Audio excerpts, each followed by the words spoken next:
Hi friends, pipeline ডিভিশনের পক্ষ থেকে নতুন নোটিশ পাবলিশড হলো 2025-এ। তো ফার্স্টে দেখো তোমাদের আমি অফিসিয়াল নোটিশটা দেখিয়ে দিচ্ছি এবং কি কি পোস্ট কি কি বিষয় সবটাই ভিডিওতে বলবো। তো ভিডিওটি স্কিপ না করে প্রথম থেকে শেষ পর্যন্ত মন দিয়ে দেখো। তো ফার্স্টে দেখো, এটা official notice Indian oil corporation limited তরফ থেকে নোটিশটি পাবলিশড হয়েছে পাইপলাইন ডিভিশনের পক্ষ থেকে। এই গভর্নমেন্ট অফ ইন্ডিয়া আন্ডারটেকিং। আচ্ছা, বাদিকে দেখো অ্যাডভার্টাইজ নাম্বার শো করছে, ডান দিকে ডেটেড 10/2/2025 তারিখে নোটিশটি পাবলিশড হয়েছে। আচ্ছা, ফার্স্টে দেখো কি বলেছে তোমাদের, engagement of apprentice under the apprentice act 1961 in pipeline division of Indian oil corporation limited. আচ্ছা, একটা কথা তোমাদের জানিয়ে রাখি, এটা কিন্তু অ্যাপ্রেন্টিসে তোমাদের নিয়োগটা করা হচ্ছে। এখানে কিন্তু বিভিন্ন পোস্ট রয়েছে, বিভিন্ন পোস্ট অনুযায়ী কিন্তু তোমাদের সিলেকশনটা করা হবে। বিভিন্ন স্টেট ওয়াইজ কিন্তু তোমাদের পোস্টটা রয়েছে এবং এখানে তোমাদের যে সিলেকশনটা হবে অর্থাৎ তোমরা পোস্টিংটা কিন্তু পাবে দেখো pipeline division of Indian oil corporation limited, এইখানে কিন্তু তোমরা পোস্টিংটা পেয়ে যাবে। আচ্ছা, এখানে টোটাল ভ্যাকান্সি তোমাদের রয়েছে 457টা কিন্তু ভ্যাকান্সি রয়েছে। তো কি কি পোস্ট সমস্ত বিষয়টা আমি বলে দেবো। আর একটা কথা বলে রাখি, এখানে কিন্তু অনলাইনের মাধ্যমে তোমাদের আবেদনটা করতে হবে। তো তোমাদের লিঙ্কও আমি কিন্তু ডিসক্রিপশনে দিয়ে রাখবো, এখানেও কিন্তু তোমাদের দেখিয়ে দেবো। আচ্ছা, এখানে দেখো অনেকগুলো কিন্তু তোমাদের জায়গার নাম লেখা রয়েছে। তার মধ্যে থেকে দেখো তোমাদের এখানে বলা রয়েছে, দেখতে পাচ্ছ কলকাতা, তারপরে মৌরিগ্রাম, শিলিগুড়ি, কল্যাণী, তারপরে এই সমস্ত জায়গা কিন্তু ওয়েস্ট বেঙ্গলের মধ্যে পড়ে। তো এই সমস্ত জায়গা দেখো ওয়েস্ট বেঙ্গল পাশে লেখা রয়েছে। বিভিন্ন স্টেট ওয়াইজ তোমাদের ভ্যাকান্সিটা বেরিয়েছে, যেটা আমি ফার্স্টে তোমাদের বললাম। তো বিভিন্ন স্টেট ওয়াইজ কিন্তু প্রচুর ভ্যাকান্সি তোমাদের রয়েছে এবং অনেক স্টেট থেকে কিন্তু তোমাদের এই রিক্রুটমেন্টটা করা হচ্ছে।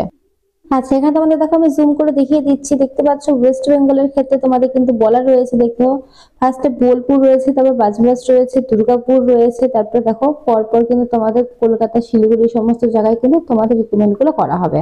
আচ্ছা, এবার তোমাদের বলে দিই কোয়ালিফিকেশন এবং পোস্ট গুলো কি রয়েছে। তো ফার্স্টে 1 নম্বর পোস্ট দেখতে পাচ্ছ টেকনিশিয়ান অ্যাপ্রেন্টিস মেকানিক্যালে না হচ্ছে, যার কোয়ালিফিকেশন বলেছে তোমাদের মেকানিক্যাল এবং দেখো বলে দিয়েছে অটোমোবাইল, এই সমস্ত বিষয়ের উপরে যে তোমাদের ইঞ্জিনিয়ারিংটা কমপ্লিট করা থাকে, এই সমস্ত যদি তোমাদের ডিগ্রি কোর্স থাকে তাহলে কিন্তু অবশ্যই তোমরা আবেদন করতে পারো 1 নম্বর পোস্টের জন্য।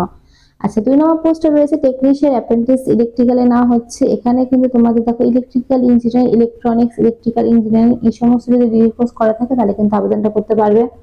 3 নম্বর পোস্ট রয়েছে দেখো টেকনিশিয়ান অ্যাপ্রেন্টিস টেলিকমিউনিকেশন ইনস্ট্রাকশনে তোমাদের না হচ্ছে।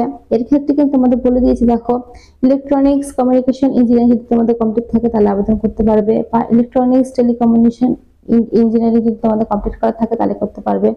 তো এখানে দেখো পরপর মেনশন করা রয়েছে। তো এই সমস্ত যদি তোমাদের ডিগ্রি কোর্স থেকে থাকে তাহলে কিন্তু অবশ্যই তোমরা আবেদনটা করতে পারবে 3 নম্বর পোস্টের জন্য।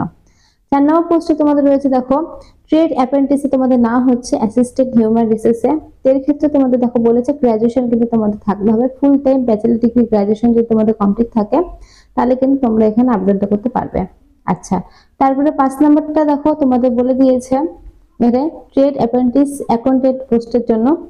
এখানে তোমাদের একই ফুল টাইম তোমাদের ব্যাচেলর ডিগ্রি থাকলে আবেদনটা করতে পারবে।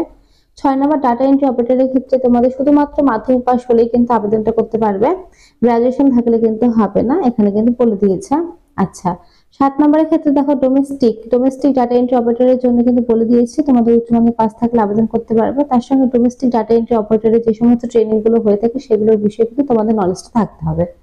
তো এই কটা পোস্টে কিন্তু তোমাদের রিক্রুটমেন্টটা করা হচ্ছে আর এই কটা পোস্টের জন্য কিন্তু তোমরা আবেদনটা করতে পারবে। তো যাদের এই ধরনের কোয়ালিফিকেশন রয়েছে তারা কিন্তু অবশ্যই আবেদন করবে। আচ্ছা, এখানে দেখো তোমাদের মেনশন করা রয়েছে এজ লিমিটটা। তো 18 থেকে 24-এর মধ্যে যদি তোমাদের বয়সটা হয়ে থাকে তাহলে আবেদনটা করতে পারবে 28/2/2025 তারিখ অনুসারে। আচ্ছা, নিচের দিকে দেখো তোমাদের স্টাইপেন্ডটা মেনশন করা রয়েছে। তো স্টাইপেন্ডটা তোমাদের দেওয়া হবে দেখো অ্যাপ্রেন্টিস অ্যাক্ট 1961 অথবা 1973 অনুসারে কিন্তু তোমাদের যে স্টাইপেন্ডটা সেটা কিন্তু দেওয়া হবে এবং এর বাদে কিন্তু প্রচুর তোমরা বেনিফিট পাবে। আর তোমাদের এখানে ডিউরেশন কিন্তু রয়েছে 12 মান্থ, অর্থাৎ 1 বছরের এঙ্গেজমেন্ট কিন্তু রয়েছে। 1 বছরের জন্য কিন্তু এখানে তোমরা পোস্টিংটা পাবে। আচ্ছা, তো চলো পরের পৃষ্ঠায় তোমাদের বাকি কি ডিটেলস আছে সেগুলো আমি তোমাদের দেখিয়ে দিচ্ছি।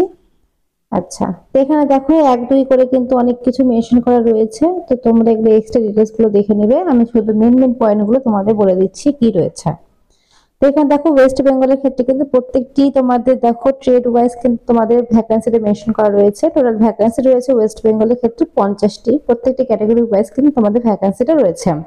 যেমন দেখো মেকানিক্যাল, ইলেকট্রিক্যাল, টেলিকমিউনিকেশন, তারপরে assistant, human resource, accountant, data entry operator, এই সমস্ত পোস্টে তোমাদের কিন্তু নিয়োগ করা হচ্ছে। এবং ওয়েস্ট বেঙ্গল তরফ থেকে কিন্তু 50টি শূন্যপদ রয়েছে। আদার স্টেটও রয়েছে, দেখো বিভিন্ন স্টেট যেমন বিহার, তারপরে আসাম, বিভিন্ন স্টেট থেকে কিন্তু তোমরা আবেদনটা করতে পারবে। আমি শুধু ওয়েস্ট বেঙ্গলের ক্ষেত্রে বলে দিচ্ছি, ওয়েস্ট বেঙ্গলে কিন্তু 50টি তোমাদের সিট রয়েছে। আচ্ছা, তোমাদের যে এজ লিমিটটা আমি বললাম, তারপর কিন্তু বয়সের ছাড় রয়েছে, দেখো এখানে মেনশন করা রয়েছে। এসটি এসসিটা 5 বছর ছাড়, ওবিসি 3 বছরের ছাড়। প্রত্যেকটি ক্যাটাগরি ওয়াইজ তোমরা যেমন ছাড় পেয়ে থাকো তেমন কিন্তু এক্ষেত্রে তোমরা ছাড়টি পেয়ে যাবে। আচ্ছা, নিচের দিকে দেখো তোমাদের মেনশন করা রয়েছে সিলেকশন, কিছু বিষয় এটা মেনশন করা রয়েছে। তো তোমাদের কিভাবে সিলেকশন হবে, তো ফার্স্টে বলে রাখি তোমাদের কিন্তু যে তোমাদের কোয়ালিফিকেশন গুলো রয়েছে সেগুলো ফার্স্টে দেখা হবে, তারপরে কিন্তু এটা শর্ট লিস্টেড করা হবে। তো শর্ট লিস্টে তোমরা যারা হবে তাদের কিন্তু ইন্টারভিউ নেওয়া হবে, ইন্টারভিউর মাধ্যমে কিন্তু তোমাদের রিক্রুটমেন্টটা করা হবে। এখানে কিন্তু পরিষ্কারভাবে সেটা বলা রয়েছে, তোমরা নিজেরাও কিন্তু একবার ভালো করে পড়ে নিয়ে দেখে নিতে পারো। আমি শুধু বাংলাটা তোমাদের বলে দিলাম। আচ্ছা, এবার তোমাদের বলে দিই কিভাবে অ্যাপ্লাই করবে। তো এখানে দেখো ফার্স্টে দেখো এ বি সি করে কিন্তু লেখা রয়েছে। তো ফার্স্টে এই নাম্বারটা বলে রাখি, যারা দেখো এই নাম্বারে trade apprentice, data entry operator, তারপর ডোমেস্টিক ডাটা এন্ট্রি অপারেটরের জন্য আবেদনটা করবে, তারা কিন্তু এই ফার্স্টে এই নাম্বার যে ওয়েবসাইটটা রয়েছে সেই ওয়েবসাইটের মাধ্যমে আবেদনটা করবে। যারা বি নাম্বার আবেদন করবে, technician, apprentice, mechanical, electrical, telecommunication, এই সমস্ত বিষয়ে যারা আবেদন করবে তারা বি নাম্বার ওয়েবসাইটে আবেদন করবে। এবং যারা সি নাম্বার ওয়েবসাইট আবেদন করবে তারা কিন্তু দেখো অ্যাসিস্ট্যান্ট, হিউম্যান রিসোর্স অ্যাসিস্ট্যান্ট, এই সমস্ত বিষয়ের উপরে যারা আবেদন করবে তারা কিন্তু সি নাম্বার ওয়েবসাইটে আবেদনটা করবে। তো তিনটা ওয়েবসাইটে কিন্তু আমি দিয়ে রাখবো 1 2 3 করে, তোমরা কিন্তু সেখান থেকে নিয়েও করতে পারো, অথবা কিন্তু এই ফর্ম থেকে নিয়েও কিন্তু করতে পারো। এখানে কিন্তু সুন্দরভাবে তোমাদের মেনশনটা করা রয়েছে, দেখে নিচ্ছ। আচ্ছা, এবার তোমাদের আমি বলে দিই লাস্ট ডেট ফার্স্ট ডেট। তো তোমাদের ফর্ম ফিল আপটা শুরু হয়েছে 10-2-2025 তারিখ থেকে, লাস্ট ডেট রয়েছে 3-3-2025 তারিখ পর্যন্ত, অর্থাৎ মার্চ মাসের 3 তারিখ পর্যন্ত কিন্তু তোমাদের লাস্ট ডেটটা রয়েছে। এখানে কিন্তু পরিষ্কার পরিচ্ছন্ন ভাবে বলা রয়েছে। এবং তোমাদের কিন্তু এই ক্ষেত্রে কোনো রকম কিন্তু তোমাদের রিটেন টেস্ট হবে না। তো ফার্স্টে তো বললাম যে তোমাদের কোয়ালিফিকেশন যেগুলো রয়েছে সেগুলোর উপরে কিন্তু মেরিট লিস্ট বানানো হবে, শর্ট লিস্টেড করা হবে, তারপরে তোমাদের ইন্টারভিউর মাধ্যমে কিন্তু নিয়োগটা করা হবে 1 বছরের জন্য। আর যতদিন তোমাদের কিন্তু ট্রেনিংটা চলবে ততদিন কিন্তু তোমরা যে স্টাইপেন্ড হয় সেই স্টাইপেন্ডটা কিন্তু পেয়ে যাবে। তো এখানে কিন্তু আরো অনেক ডিটেলস ছিল যেগুলো ছাড়া পড়েছে, তোমরা এই নোটিশটা কিন্তু ডাউনলোড করে দেখে নেবে, ভালোভাবে পড়ে বুঝে তারপরে কিন্তু ফর্ম ফিল আপটা করবে অনলাইনের মাধ্যমে। তো লিংক আমি 3টারই দিয়ে রাখবো, তোমাদের যেটা ইচ্ছা সেটা কিন্তু আবেদন করবে। আর কোনো রকম কোশ্চেন থাকলে অবশ্যই কমেন্ট বক্সে কমেন্ট করতে পারো, আমি অ্যান্সার দিয়ে দেবো।